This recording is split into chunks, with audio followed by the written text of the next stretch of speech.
finally, on the day of the exam. Number 1. Be early and be on time. Try to reach the center before time. It is advisable to visit and see the center one day before the exam. You can also make boarding arrangements to the nearby areas if the exam center is quite far or in a suburban area.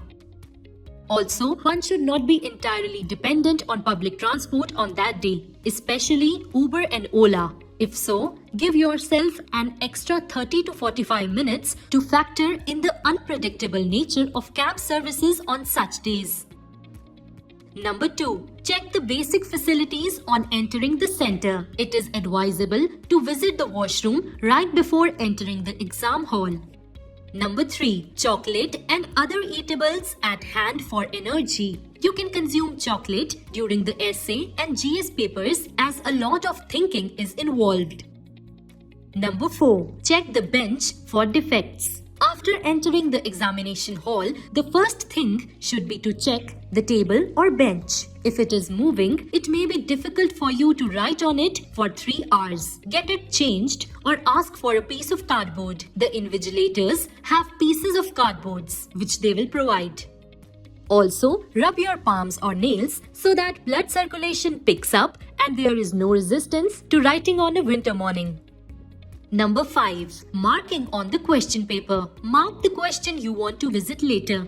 First, focus on the questions you are comfortable with and complete them as soon as possible. You could leave the unfamiliar questions for later. Number 6. Tackling surprise elements of the question paper. In case of unheard questions such as a McBride commission, do not worry. Identify such questions beforehand. Such questions can be dealt within the last 10 to 15 minutes, wherein a blend of presentation and generic points can be used judiciously. Do not leave any questions unattempted just because you are less familiar with the topic. Also, a prior practice of unknown questions should be done so that you are not perturbed if unknown questions are asked in the examination. Number 7. Second paper of the day. As the second sitting, 2 p.m. to 5 p.m. is more challenging owing to the inevitable drowsiness resulting from the exhaustion of the first sitting, 9 p.m. to 12 p.m. You should: Number 1. Avoid overeating or eating food that is difficult to digest. Number 2. Avoid overconsumption of tea and coffee as caffeine is a diuretic and cause frequent urination.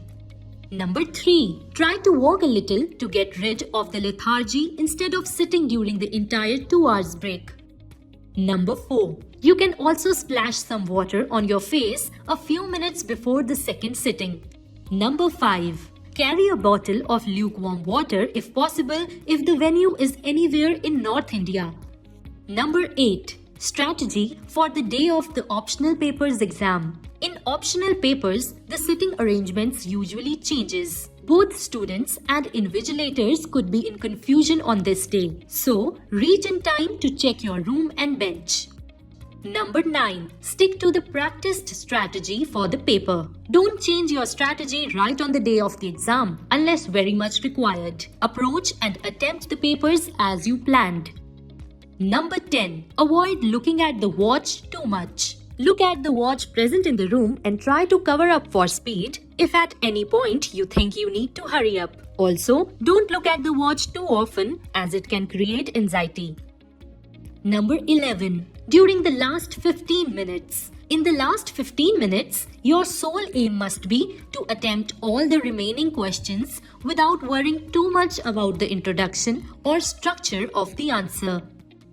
The Civil Services exam is not only a test of your knowledge but also of your personality. You have cleared the preliminary examination and have secured this wonderful opportunity to compete with some of the best brains. Enjoy the process, be present in the moment and have a sense of gratitude. Seek the blessings of the Lord and your elders before the exam. Gratitude and a positive attitude will help you in many ways. All the best.